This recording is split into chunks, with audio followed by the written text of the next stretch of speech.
예수께서 무리를 보시고 산에 올라가 앉으시니 제자들이 나온지라. 입을 열어 가르쳐 이르시되 심령이 가난한 자는 복이 있나니 천국이 그들의 것이미요. 애통하는 자는 복이 있나니 그들이 위로를 받을 것이미요. 아멘. 오늘 함께 읽은 마태복음 5장 1절에서 4절 말씀을 가지고요, 복 있는 사람은, 복 있는 사람은 이라는 제목으로 말씀을 전하고자 합니다. 여러분, 하나님께서는요, 하나님의 손으로 손수 지으신 이들이 살아가는 모습을 보시고요, 이렇게 말씀하십니다.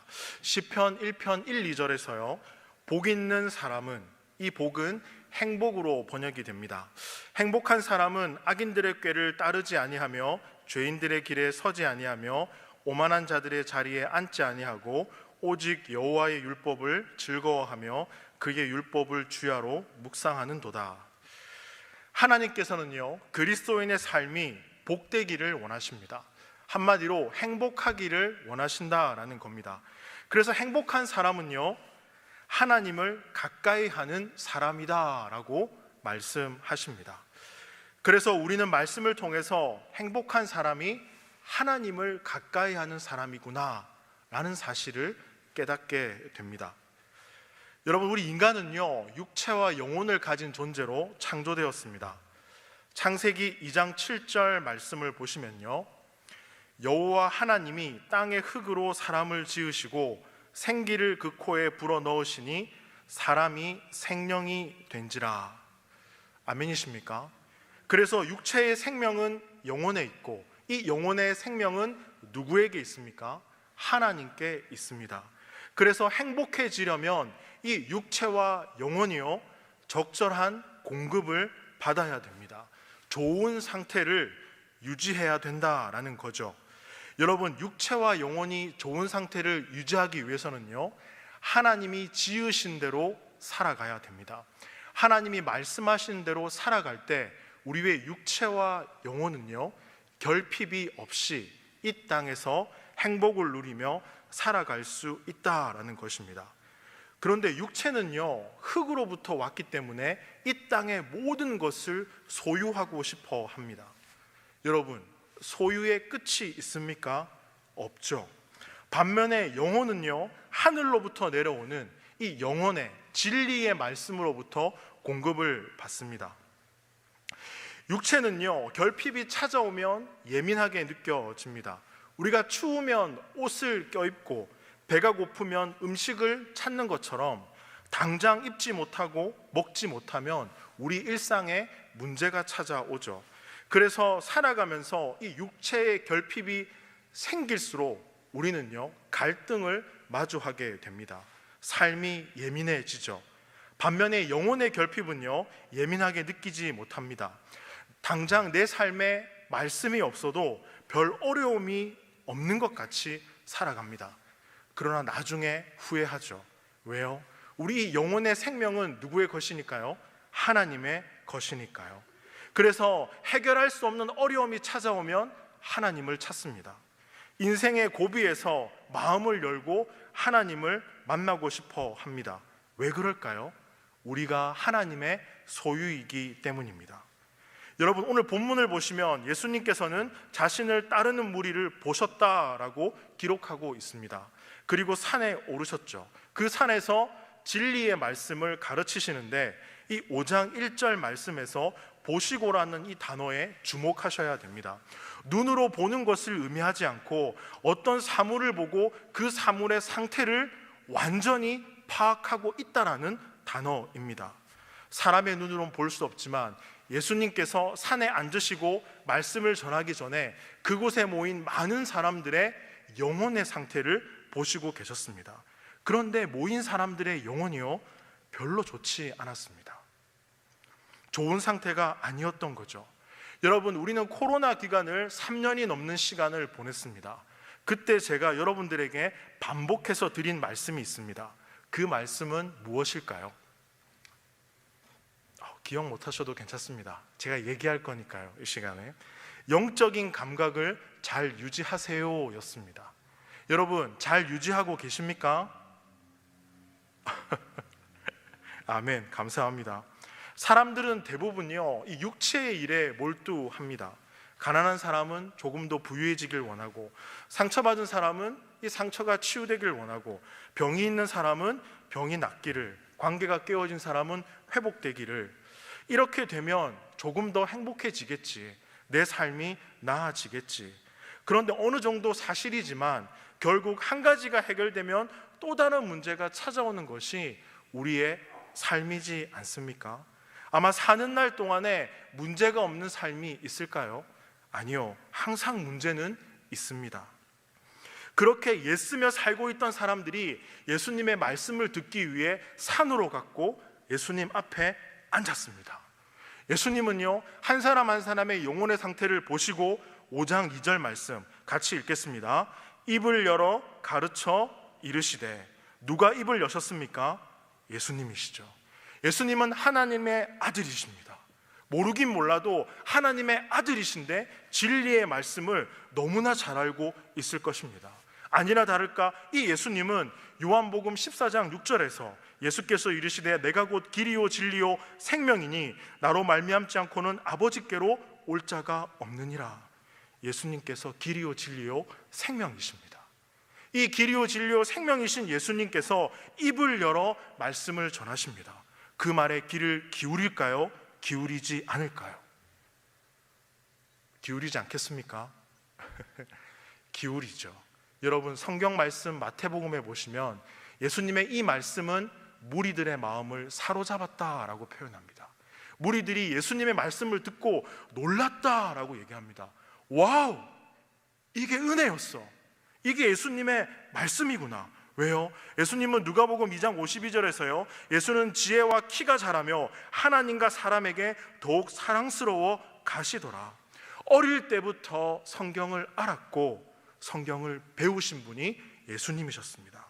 누가복음 2장 44절에 보시면 동행 중에 있는 줄로 생각하고 하룻길을 간 후 친족과 아는 자 중에서 찾되 만나지 못함에 찾으면서 예루살렘에 돌아갔더니. 들으시면 이해가 안 되실 것 같은데요, 누가복음 2장 44절 찾아보겠습니다. 자, 성경 말씀 조금 넘기셔서요, 누가복음 2장 44절 말씀 찾아보겠습니다.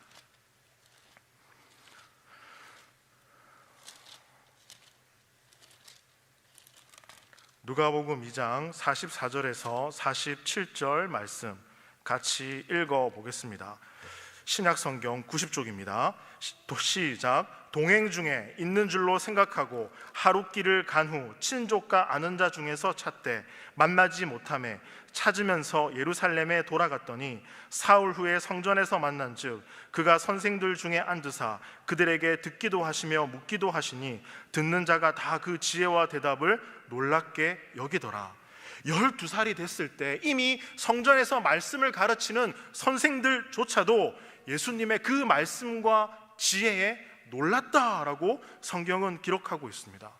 그런데 더 놀라운 것은요, 산으로 가셔서 말씀을 전하시는 이 예수님의 손에는 여러분 앞에 놓여있는 성경책이 없습니다. 그러나 그분이 전하는 그 말씀은요, 지극히 경험적이어서 그 말씀을 듣기 위해 나온 무리들의 가슴에 말씀이 심겨집니다. 마태복음 7장 28절에서 29절 말씀 한번 찾아보겠습니다. 다시 넘어가서요, 무리들이 그 말씀을 듣고 마태복음 7장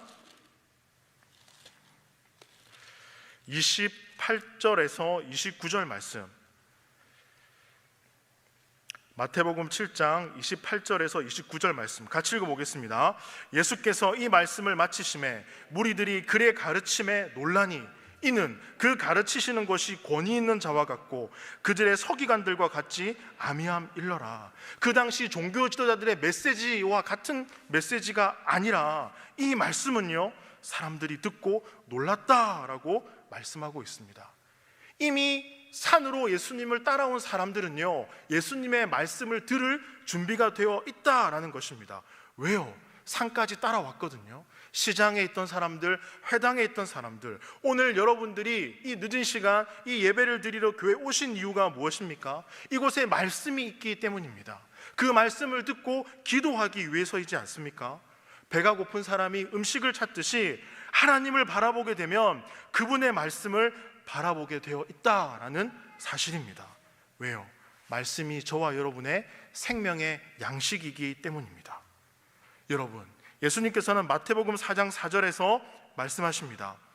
예수께서 대답하여 이르시되 기록되었으되 사람이 떡으로만 살 것이 아니요 하나님의 입으로부터 나오는 모든 말씀으로 살 것이라. 아멘이십니까? 하나님을 의지하며 산다는 것이 무엇입니까? 말씀에 붙들려 산다는 것을 의미하는 것 아니겠습니까? 성경이 나의 삶에 영향을 미치는 것 아닙니까? 그 영향력 아래 살아가는 것, 말씀을 통해 감화를 받아 살아가는 것, 그것이 하나님의 자녀다운 삶이 아니겠습니까? 지금 이 자리에 함께 예배하는 여러분들의 마음에는, 영상을 통해서 예배드리는 여러분들의 마음에는 무엇으로 가득 차 있으십니까? 무엇을 마음에 담고 살아가고 계십니까? 여러분, 의료 사태가 있은 지 많은 시간이 지났습니다. 의사 자녀를 둔 의사분이요, 아버지가 이런 얘기를 하더라고요. 예전에 우리가 젊었을 때 의사라는 직업이 주는 명예가 있었고 봉사가 있었고 섬김이라는 마음이 있었습니다. 그래서 의사가 된다는 것은 숭고한 일이고 감사한 일이었습니다. 그런데 요즘은 오로지 돈에 그 마음들이 다 가 있는 것 같아 마음이 아픕니다 라고 인터뷰하는 내용을 보게 되었습니다. 이 돈이란 게 빠지는 데가 없습니다. 직장을 다녀도 더 벌어야지. 외벌이 안 돼요. 같이 벌어야지. 한 명도 벅찬데 두 명을 낳는다고요? 돈이 얼마나 드는지 아세요? 어떻게 하면 이 돈을 벌 수 있을까 생각하는 분들이 많습니다. 그렇게 벌게 되면 그 성공의 끝에 무엇을 바라보게 될까요? 여러분, 지난날 저는요 20대 집이 가난했어요. 돈을 많이 벌고 싶었습니다. 20대에 대학을 들어가니까요 등록금도 내야 되고, 그때는 지금처럼 국가장학금 제도가 없었거든요. 용돈도 쓰고 싶고 차도 몰고 싶고, 그래서 일을 하기 시작했습니다. 새벽 시장에 새벽 4시부터 12시까지 일을 하고, 학교에 가서 공부를 하고, 또 저녁에 11시부터 새벽 2시까지 우유 배달을 하고, 일을 못하고 쉬는 날이 있으면 일용직 일을 나가서라도 일을 하고, 그렇게 돈을 모아서 등록금도 내고 차도 사고, 그러던 어느 날 새벽에 제가 엄궁 농산물시장 163번 향도청과에서 일했거든요. 엄궁 농산물시장을 아시는 분은 아시겠네요. 그곳에 새벽에 차를 몰고 가다가 졸음운전을 해서 가드레일을 들이박습니다. 그런데 결국 그 사고로 인해서 차는 거의 부서지고 몸도 조금 다치고 병원에 입원했었거든요. 그 병원의 병상에서 내가 무엇을 위해 이렇게 열심히 살았지? 나의 20대는 그래, 어떻게든 졸업하고 누구 하나 도와줄 사람이 없으니까 내가 열심히 살아야지, 그래야지. 그런데 그때도 저는요 그리스도인이었습니다. 그런데 무늬만 그리스도인이었다라는 것이죠. 하나님을 의지한다는 것이 무엇인지 몰랐습니다. 그분이 나의 목자 되신다는 의미를 알지 못했습니다. 인격적으로 하나님을 만나지 못했던 때죠. 여러분, 그리스도는요 말씀의 사람입니다. 나를 통해 일하시고 나를 사용하실 하나님을 바라보는 삶이 그리스도인의 삶입니다. 오늘 여러분들이 읽고 계시는 이 산상수훈의 말씀은요, 예수 그리스도께서 말씀을 전하는 그 자리에 기적은 없습니다. 그런데 기적보다 더 큰 일이 이 현장에, 이 산에서 일어나고 있습니다. 그것이 무엇인가 하면 예수님의 말씀을 듣고 사람들이 어떠했다고요? 놀랐다고요. 기적은 없지만 예수님의 진리의 말씀을 듣고 사람들이 깨닫는 그 놀라움이 그 자리에 있었습니다. 예수님의 입술을 통해서 전해지는 그 말씀의 권위에 압도당함으로 그 말씀 앞에 나왔다라는 거죠. 저와 여러분이 왜 교회 와서 예배를 드리고 셀에서 왜 함께 말씀을 읽고 나눕니까? 그 이유는 그곳에 말씀이 있기 때문입니다. 생명의 그 말씀에 집중할 때 우리는 은혜를 받습니다. 무슨 말씀이든지 순종하는 마음이 있을 때 하나님을 만나게 된다는 것입니다. 여러분, 산상수훈은요, 목자 없이 살고 있는 사람들에게 예수님께서 어떤 사람이 되어야 이 땅에서 행복한 삶을 살아갈 수 있을지, 복이 있는 사람으로 살아갈지 가르쳐 주십니다. 그 삶은 무언가를 소유한 삶이 아니라, 여러분 3절 보십시오. 심령이 가난한 사람은 복이 있는 사람이다 라고 말합니다. 여기서 말하는 심령은 생각과 정서, 의지까지를 주관하는 그러한 마음입니다. 이 심령은요, 인격의 가장 깊고 은밀한 부분을 의미합니다. 아무도 모르고 나만 알고 있는 마음이다 라는 것입니다. 제가 이 자리에서 여러분 한 사람 한 사람들의 마음을 다 읽는다면 여러분 어떻겠습니까? 이곳에 나오겠습니까? 지금 제 마음은 어떨까요? 짐작이 가십니까? 제 마음이 하일이에게 가 있습니다. 여러분, 이 심령은요, 나만 알고 있는 마음입니다. 그런데 그 마음을 나만 알까요? 아니요, 하나님도 알고 계십니다. 그러면 그 가난함, 오늘 본문에 나와 있는 이 가난함이라는 뜻은요, 무언가 결핍된 상태를 말합니다. 아무것도 의지할 것이 없어서 오로지 하나님밖에 의지할 수 없는 그와 같은 마음을 가지고 있는 사람을 말합니다. 이것이 심령이 가난한 사람의 마음이다라는 겁니다. 하나님 이외에 도움을 받을 길이 없어서 하나님만을 바라보는 마음입니다. 여러분, 이렇게 하나님을 바라볼 때 하나님이요, 우리를 불쌍히 여기십니다. 여러분, 가난한 마음으로 하나님을 찾는 것이 믿음입니다. 시편 27편 4절에서요, 우리 한번 찾아보겠습니다. 시편 27편 4절 말씀, 구약성경 시편 27편 4절 말씀, 구약성경 820쪽입니다. 다윗은요, 시편 27편 4절에서 이와 같이 말합니다. 같이 한번 읽어보겠습니다.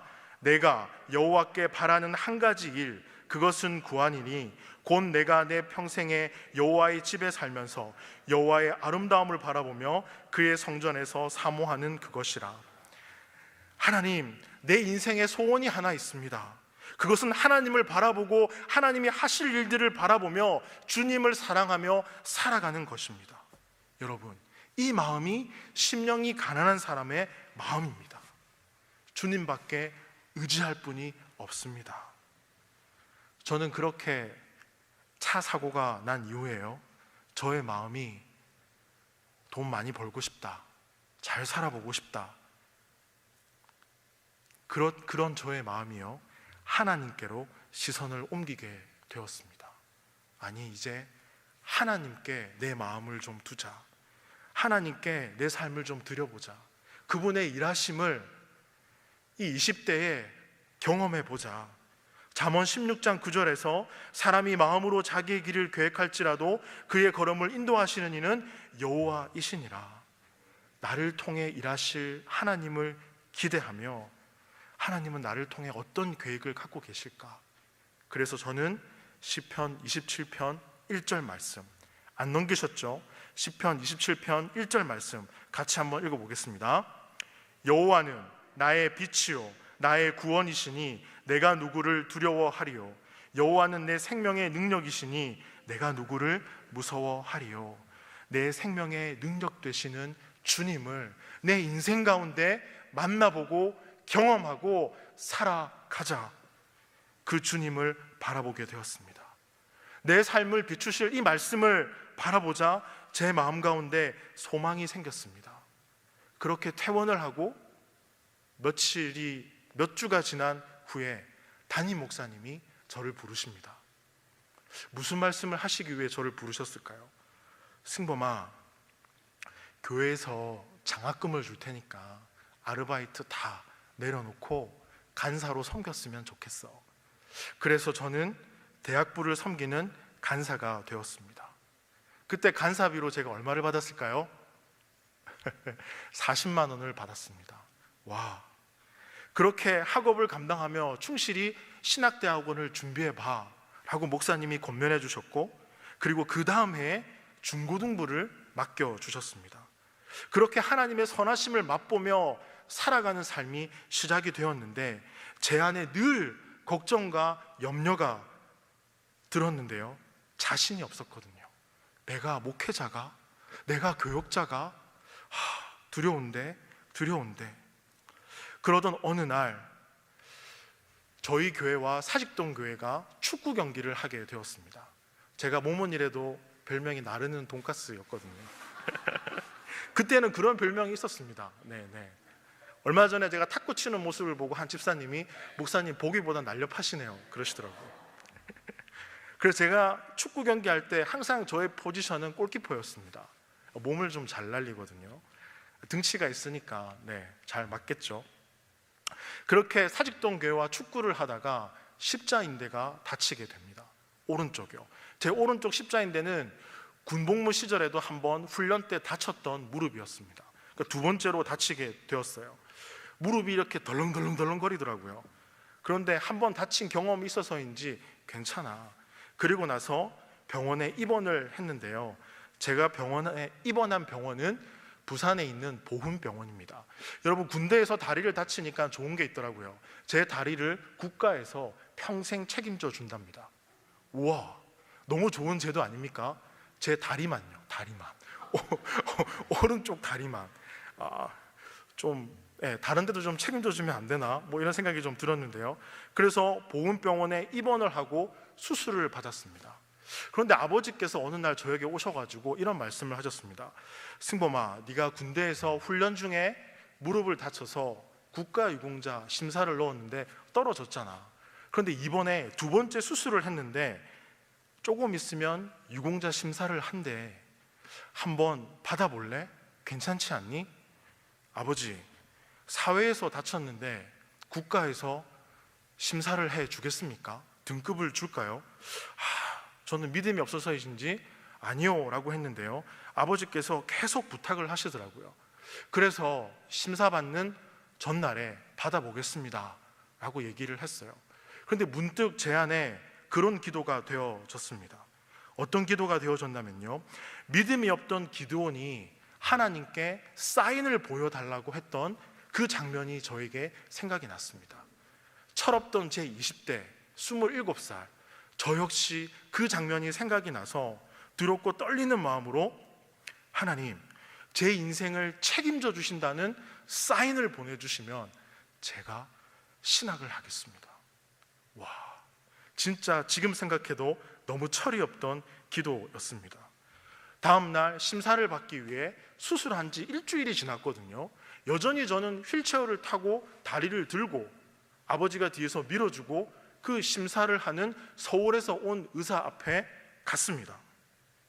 그런데 그날의 분위기가 있잖아요. 분위기가 이상해요. 그 의사분이 저를 보자 뭐라고 말한 줄 아십니까? 아직도 생생합니다. 많이 아프세요? 많이 아프죠. 수술한 지 일주일밖에 안 됐는데. 그 다음 질문이요, 걸을 수 있습니까? 아니, 걸을 수 있으면 제가 휠체어를 타고 왔겠습니까? 뭔지 의사가 묻는 질문이 이상합니다. 제 다리를 이렇게 저렇게 만지더라고요. 아플까요, 안 아플까요? 아프죠. 소리를 질렀습니다. 많이 아파요? 당연히 아픈 부위를 만지니까 아프죠. 아직도 그 장면이 생생합니다. 그렇네요. 고생이 많습니다. 돌아가 보세요 라고 하더라고요. 이게 뭐지? 이게 뭘까? 내심 마음이 감사보다는요, 두려움이 몰려왔습니다. 왠지 신학을 해야 될 것 같은 신학을 해야 될 것 같은. 그래서 그날 밤 잠을 자지 못했습니다. 아버지께서 다음날 오셔가지고요, 이 노트북에 전원을 켜시면서 아들, 주민등록번호 한번 넣어봐. 그때 제 병실에 저 포함해서 6명이 있었는데요, 제 앞에 어르신은 6.25 참전 유공자, 해군 UDT 유공자, 북파 공작원 유동자, 저만 일반 사병, 축구하다 무릎 다친 전부 다 저를 보면서 막 웃으시면서 안 돼. 말도 안 되는 거야. 1000명 중에 1명이 될까 말까 한 거야. 막 그렇게 얘기하셨거든요. 엔터키를 누르는 순간 여러분 어떻게 됐을까요? 그 유공자 심사에 통과하게 되었습니다. 그 등급을 받게 되었죠. 이제 제 몸은 다리뿐만 아니라 머리부터 발끝까지 어디서 책임을 져준다고요? 나라에서 책임을 져주게 되었습니다. 여러분, 모든 것이 하나님의 소유지 않습니까? 그 순간 그 하나님의 일하심 앞에 제 마음이 무너졌습니다. 무너진 이유는요, 그 일이 있고 난 이후에 어머니께서 암투병을 하셨거든요. 그런데 유공자가 되면 가족까지 나라에서 책임져 줍니다. 저의 어머니의 암투병의 모든 비용을 나라에서 책임져 주었습니다. 저희 어머니께서 보훈병원에서 이 치료가 잘 안 돼서 어느 병원으로 간 줄 아십니까? 나라에서 서울대학병원으로 이전시켜 주시더라고요. 서울대학병원의 간암 명의를 만나서 어머니께서 7년이라는 시간 동안에 최고의 시설에서 어머니께서 간암 투병을 하셨습니다. 여러분, 하나님께서는요, 제가 지난 시간을 돌아보면 하나님께서 내 인생을 책임져 주신다는 것을 하나님께서 제 삶을 통해 보여주셨습니다. 여러분, 제가 무슨 말을 드리고 싶은가 하면요, 이런 응답을 받았다, 이게 중요한 게 아니라 심령이 가난한 사람이 하나님을 의지한다라는 겁니다. 그 은혜 주시기를 기대한다라는 겁니다. 시편 40편 1절에서 내가 여호와를 기다렸더니 귀를 기울이사 나의 부르짖음을 들어주셨도다. 여러분, 이 순간 하나님을 의지하지 못하게 하고 하나님의 관계가 깨어지게 만드는 것, 그것이 무엇인 줄 아십니까? 그것이 바로 우리 안에 있는 죄입니다. 내 안에 해결되지 않는 죄가 있다는 것을 우리는 하나님을 의지할 때 발견하게 됩니다. 결국 이 죄가요, 이사야 59장 2절에 보시면 오직 너희 죄악이 너희와 너희 하나님 사이를 갈라놓았고 너희 죄가 그의 얼굴을 가리어서 너희에게서 듣지 않으시게 함이니라. 그리고 우리로 하여금 영혼의 이 공급을 받지 못하게 만듭니다. 그래서요, 우리는 이 죄를 해결할 은혜가 필요합니다. 그래서 심령이 가난한 사람은요, 5장 4절 말씀 같이 읽어보겠습니다. 시작. 다시 한번 읽어보겠습니다. 애통하는 자는 복이 있나니 그들이 위로를 받을 것임이라. 그래서요, 애통해할 수 있습니다. 방금 읽은 이 본문에 나오는 애통이라는 단어의 뜻은요, 우리가 돌이킬 수 없는 실수를 저질러서, 실패를 저질러서 이 땅에서 수고와 슬픔 때문에 가슴 아파서 우는 게 아니라 신앙적인 이유 때문에 가슴 아파 우는 것을 말합니다. 내 안에 하나님을 바라보지 못하게 하는 이 죄가 있는데 이 죄를 해결하지 못하는 자신을 바라보며 애통해하는 마음이다라는 것입니다. 여러분, 우리는 우리의 죄와 허물 앞에 가슴 아파하지 않습니다. 회개한다고 하지만 우리는 날마다 후회의 삶을 살아갑니다. 여러분, 성경에 보시면 바울은 회개하지 않는 성도들 때문에 가슴 아파하며 웁니다. 고린도후서 12장 21절 말씀 한번 찾아볼까요? 고린도후서 12장 21절 말씀, 신약성경 299쪽입니다. 고린도후서 12장 21절 말씀 같이 읽겠습니다.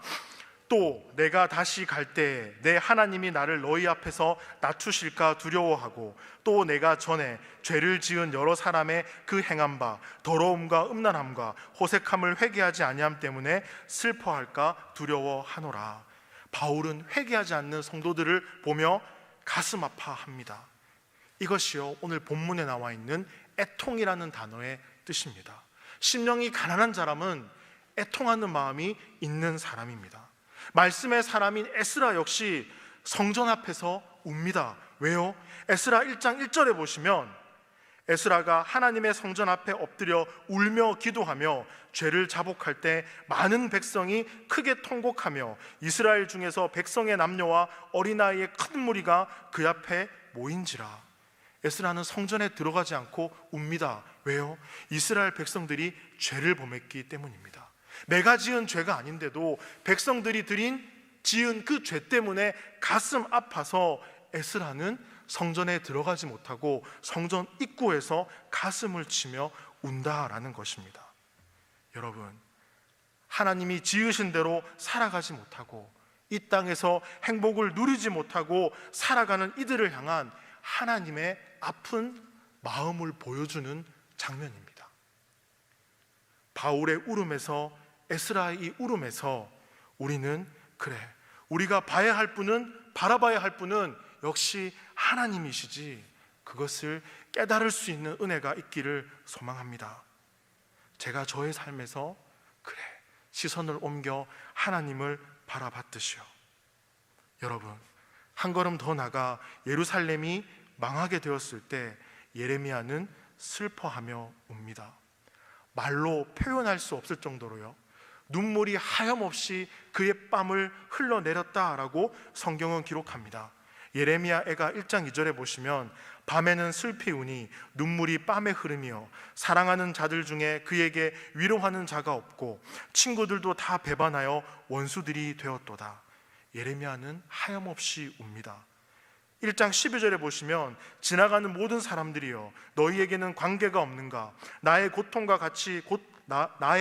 같은 고통이 있는가? 볼지어다. 16절에 이어서요, 이로 말미암아 내가 우니 내 눈에 눈물이 물같이 흘러내리며 나를 위로하여 내 생명을 회복시켜 줄 자가 멀리 떠났다라고 말합니다. 예레미야가 왜 이렇게 슬피 울었을까요? 죄를 해결할 수 없었기 때문입니다. 여러분, 하늘로부터 오는 은혜를 받고 이 땅에서 행복하게 살아가고 싶으십니까? 사람이, 물질이 그 문을 열어주지 못합니다. 오직 오늘 본문의 함께 읽은 말씀처럼요, 가난한 심령으로 애통해하며 하나님 앞에 기도할 때 하늘의 문이 열릴 줄 믿습니다. 여러분, 뿌리 깊이 박혀있는 죄는요, 깃털 같은 기도에 흔들리지도 않습니다. 열리지도 않아요. 죄는 인간이 짓고 용서는 누가 하십니까? 하나님이 하시죠. 이것을 깨닫는 자는 하나님을 온전히 의지할 수 있습니다. 제가 방금 말씀드린 바울과 에스라와 예레미야처럼 그러한 애통함이 있는 그리스도인이 되시기를 소망합니다. 한 걸음 더 나가 애통하는 사람은요, 복 있는 사람은요, 회개하는 사람입니다.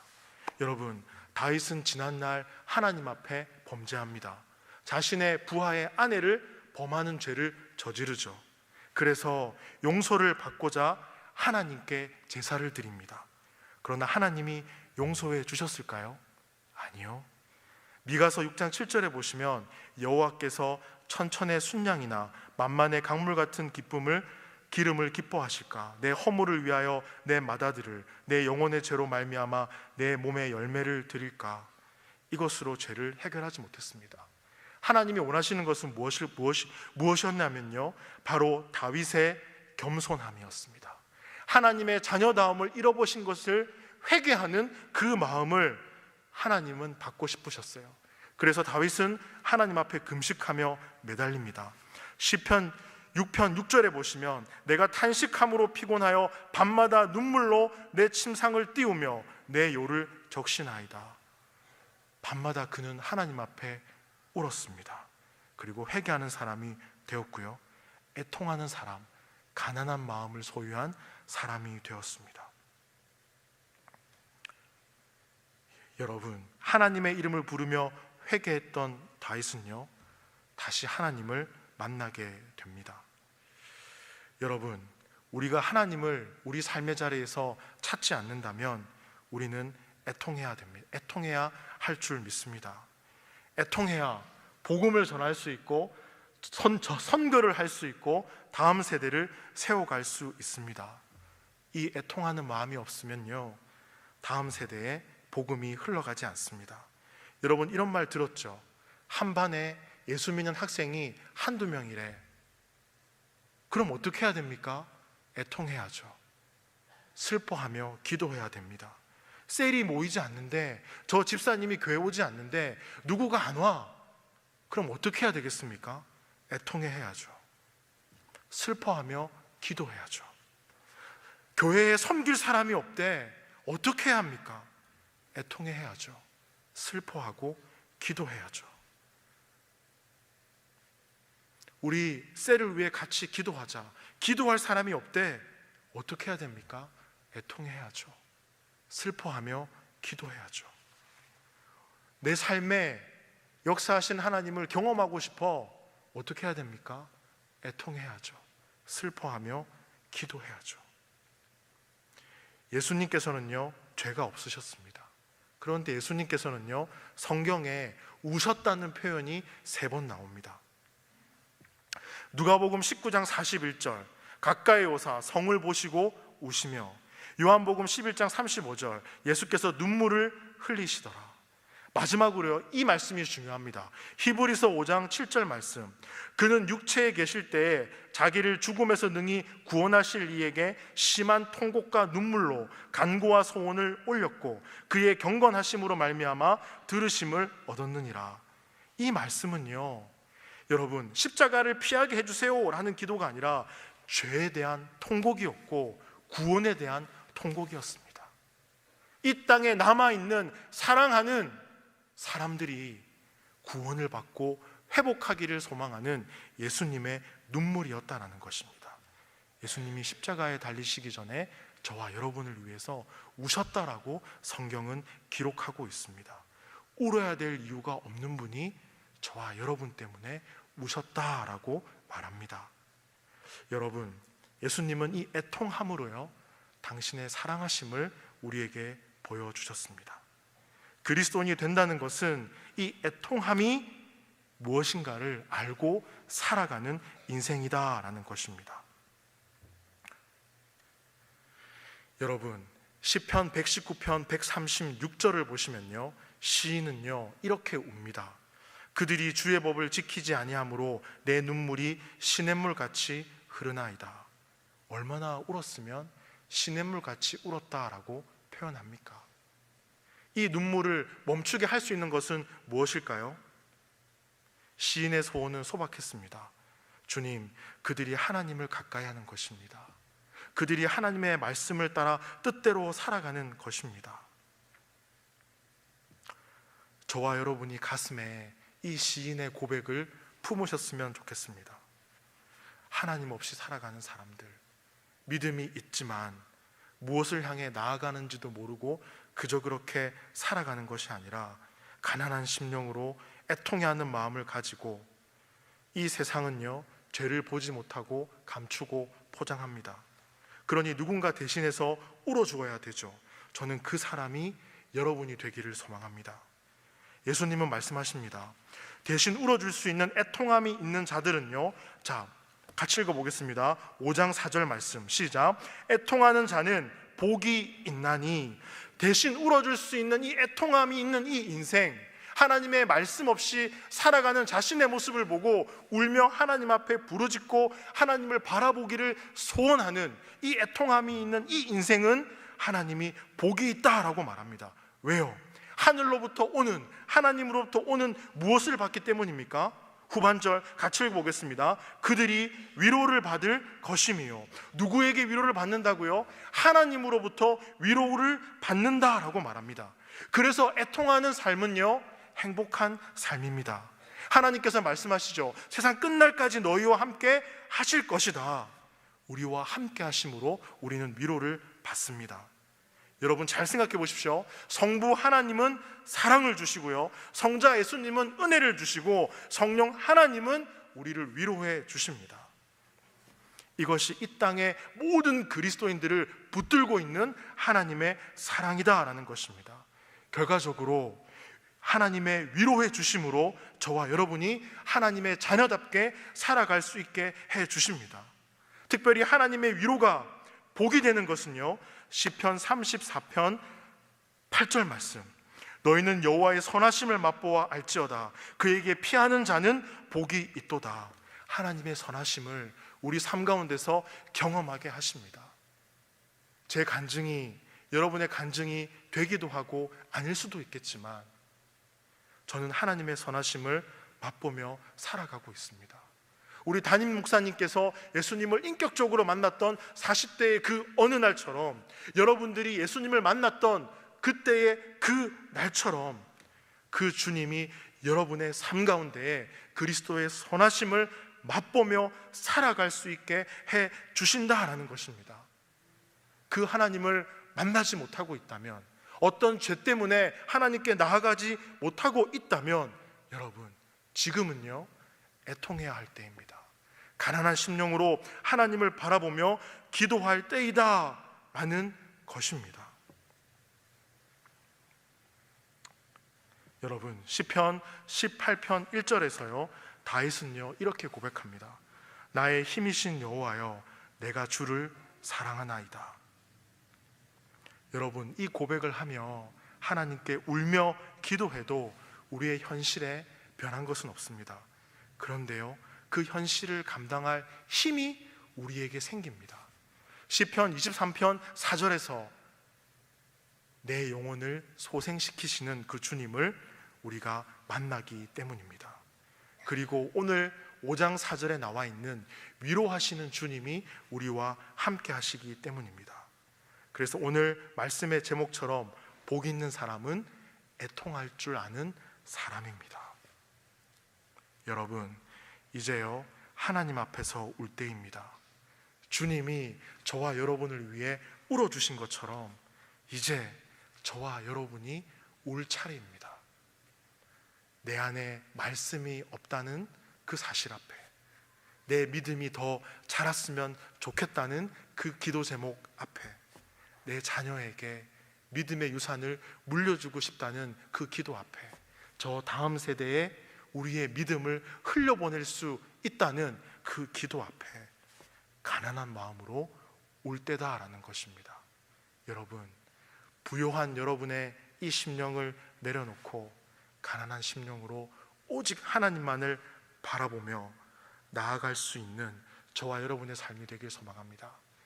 그러할 때 여러분, 비로소 우리는요 행복의 출발선에 서서 주님과 함께 이 땅에서 행복하게 살아갈 수 있습니다. 그것이 소유가 아니라는 것을 깨닫고, 아, 심령이 가난한 사람이구나, 애통해 할 줄 아는 사람이구나, 하나님은 내가 그렇게 되어가기를 원하고 바라시는구나, 그 마음을 보게 될 때 우리는 진정으로 이 땅에서요 복 있는 사람으로, 아니요 행복한 사람으로 살아갈 줄 믿습니다. 그렇게 이 믿음의 길을 걸어가시는 저와 여러분의 삶이 되길 소망합니다. 이 말씀 기억하시면서요 우리 기도했으면 좋겠습니다. 하나님 감사합니다. 오늘 산상수훈의 서두에 해당되는 말씀을 살펴보았습니다. 주님께서 한 사람 한 사람의 영혼의 상태를 보시고 산상수훈의 그 말씀을 입을 열어 전하시는, 가난한 심령은 복이 있나니 애통하는 심령은 복이 있나니, 오로지 하나님을 바라보며 믿음 없음에 애통해하며 말씀이 내 삶 가운데 없음에 애통해하며 하나님 앞에 나아가 기도하며 나아갈 수 있는 우리의 삶이 되기를 소망합니다. 그리하여서 하나님께서 신실하게 우리의 삶에 역사하셔서 나의 삶을 이끄시고 함께 하신다는 그 위로 가운데 살아갈 수 있는 우리의 삶이 될 수 있도록 인도하여 주시고 함께하여 주옵소서. 그 주님을 바라봅니다. 찬양합니다. 지금 이 시간 하나님께 드린 이 물질의 손길들을 기억해 주옵소서. 하나님의 은혜에 감사해서 선교 헌금으로, 비전 헌금으로, 셀 헌금으로 하나님이 성령의 기름을 충만하게 부어주사 주님의 손과 발이 되게 할 수 있다는 이 기도 제목 위에, 그리고 우리가 드린 이 감사 헌금의 그 위에 주님 함께하여 주셔서 하나님 나라 가운데 귀히 사용되어 줄 수 있도록 인도하여 주시고, 물질을 드린 손길 위에 복의 복을 더하사 하나님의 선하심을 맛보며 살아갈 수 있는 삶이 되도록 인도하여 주옵소서. 감사합니다. 예수님의 이름으로 기도합니다. 아멘.